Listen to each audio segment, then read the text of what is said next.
situação passa de uma determinada forma, passa a ser tão esdrúxula, que as pessoas falam assim, por que eu vou recorrer ao Poder Judiciário? Qual é a garantia que eu tenho que eu receberei aquilo que o juiz, o Tribunal de Justiça determinou que se faça?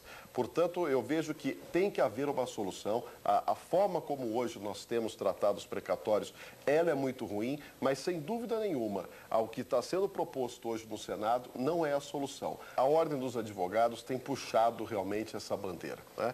Nós temos tendo muito apoio dessa presidência estadual, também do nosso presidente do Conselho Federal, e temos levado a sociedade demonstrando, principalmente aos veículos de comunicação, às associações, aos sindicatos de classe, às organizações não governamentais, de que é preciso que haja uma participação e, obviamente, também uma pressão.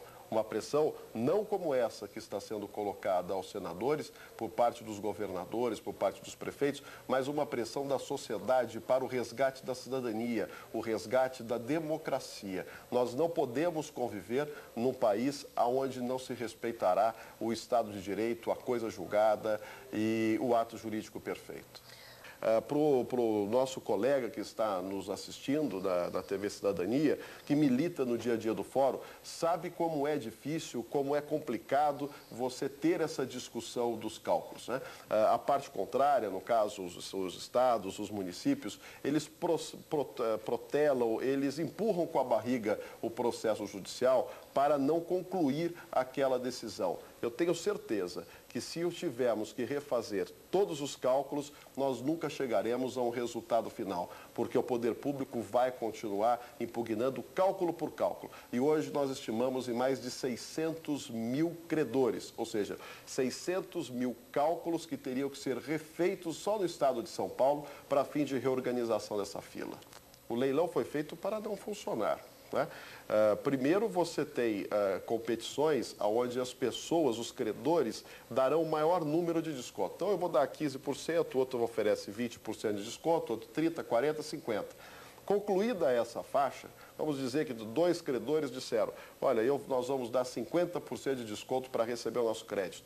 Ganhará, como não vai ter dinheiro suficiente para pagar por os dois, ganhará aquele que tiver o maior crédito, aquele que der para o Estado o maior desconto do ponto de vista do valor da moeda.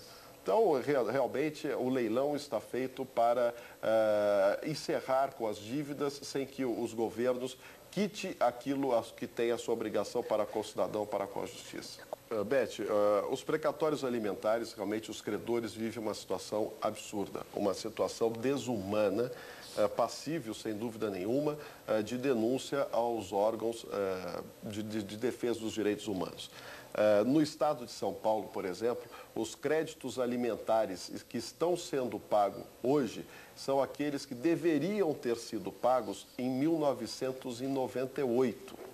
Então, ou seja, estão com praticamente 10 anos de atraso e esses créditos não estão sendo pagos. Hoje, nós vivemos uma realidade, como você bem colocou, que os governadores, os governos do estado, os municípios, eles já têm caixa suficiente para saldar parte dessa dívida. Se há 10 anos atrás, há 8 anos atrás, esses compromissos eram de difícil solução, hoje a situação já não é a mesma. E o Supremo, quando analisou a questão da intervenção no estado de São Paulo, se caberia ou não pelo não pagamento dos precatórios, uma das coisas que ele levou extremamente em consideração é que não haveria dinheiro suficiente para isso.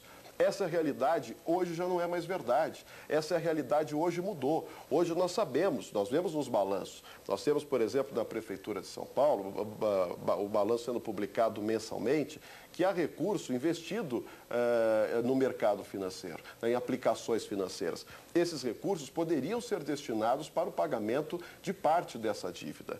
Então, eu acredito que hoje o Supremo Tribunal Federal, se tiver que reanalisar a questão da intervenção nos estados e nos municípios, ele já julgará de forma diferente. Primeiro, em razão da existência de recursos e segundo, porque a composição do Supremo Tribunal Federal é outra. Pegando bem a situação fática do credor do precatório alimentar. Ele é credor do Estado, ele é credor do município de uma dívida de natureza salarial. Vamos pegar esse exemplo concreto. Ao mesmo tempo, todo mês ele paga, ele é descontado no seu salário, é descontado na sua pensão, é descontado na sua aposentadoria, 27,5% do imposto de renda. Todo mês ele é descontado 11% desse seu salário para o pagamento da sua previdência, do fundo de previdência.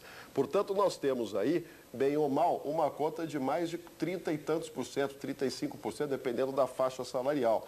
Esse dinheiro poderia muito bem ser compensado com o crédito que ele tem para com o governo. Sem dúvida. Não é verdade? Essa é uma proposta uma das propostas que nós temos, que se fossem aplicadas, se tivesse vontade política para que sejam feitas, essa dívida total em todos os estados e todos os municípios seria resgatado num curto espaço de tempo.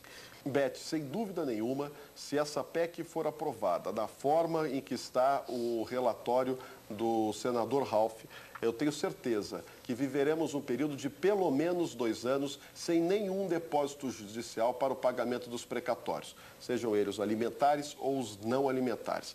Isso porque o país viverá uma reorganização de todos os seus processos judiciais. Será necessário refazer o cálculo de milhares de processos judiciais, estipulando credor por credor cada um do seu valor. Então, 2 anos, sem dúvida nenhuma, nós não teremos nenhum pagamento. Posteriormente a isso, acontecerá um canibalismo entre os credores, aonde os credores disputarão as migalhas destinadas pelo governo, pelo poder público para o resgate dessa dívida. Agora, eu quero aproveitar a audiência do seu programa, da TV Cidadania, e pedir para você, telespectador que está nos assistindo, para que se manifeste. Envie e-mails aos seus senadores, envie e-mails aos senadores da Comissão de Constituição e Justiça do Senado. Essa PEC estará sendo apreciada na Comissão de Constituição e Justiça e, posteriormente, ela irá ao plenário.